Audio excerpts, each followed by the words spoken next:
Bonjour à tous. Alors, comme je vous l'ai promis hier, aujourd'hui, on va utiliser l'okara. L'okara, qu'est-ce que c'est? C'est le reste des flocons d'avoine qu'on a utilisé pour faire le lait végétal. Cette recette, je l'ai trouvée sur un blog super sympa que je suis, qui s'appelle La Fée Stéphanie, où elle propose beaucoup d'alternatives. Et puis surtout, elle propose beaucoup de recettes véganes. Alors, l'intérêt, c'est pas de devenir végane, mais comme en ce moment on est confiné, ben, le jour où vous n'avez plus d'œufs dans votre frigo, c'est une recette qui peut être assez intéressante pour faire des cookies. Sur ce site, il y a beaucoup de recettes différentes. Nous, on a déjà testé les petits gâteaux citron-cannelle qui sont excellents.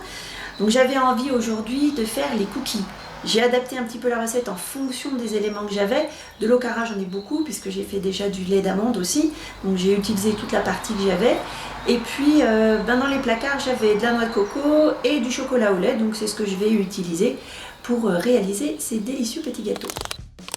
J'ai choisi d'utiliser de la farine de sarrasin parce qu'en fait je fais attention au gluten, mais vous pouvez utiliser n'importe quelle autre farine. On va avoir besoin d'okara, donc ça c'est le reste d'avoine de hier, et ici on a de l'amande que j'ai faite avant-hier, du sel. On va avoir besoin de sucre. Alors pour le sucre, moi je choisis d'utiliser du rapadura, qui est un sucre de canne complet. On va avoir besoin de poudre à lever. Alors moi j'ai acheté une petite poudre à lever bio. De l'huile d'olive normalement, mais moi, comme il me reste de la noix de coco et je vais utiliser de la noix de coco, je me cale sur de l'huile vierge de noix de coco. Ça marche aussi, huile végétale, du lait d'amande. Et puis, on finit avec la garniture. Donc là, moi, j'ai choisi de mettre du chocolat, parce que dans la famille, on aime bien le chocolat, donc je vais réduire en pépites. Et puis, il me reste de la noix de coco à utiliser, donc je vais utiliser aussi la noix de coco. On commence par préchauffer le four à 180. Ensuite, dans mon robot, je vais mélanger la farine, l'okara, le sel, le sucre et la poudre à lever. On va mélanger.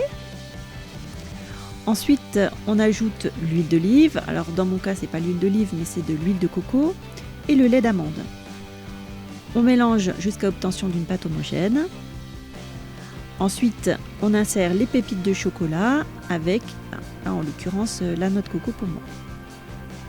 Ensuite, on va prélever un peu de pâte avec 2 cuillères et on va déposer des petits tas sur une plaque de four. Et puis ensuite, on enfourne pour une dizaine de minutes.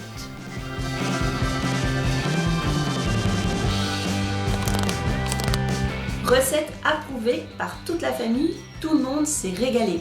Ce qui pourrait être sympa, c'est que sous cette vidéo, vous postiez aussi vos idées de recettes. Ça pourrait être sympa et puis faire un bel échange et beaucoup de partage. À bientôt!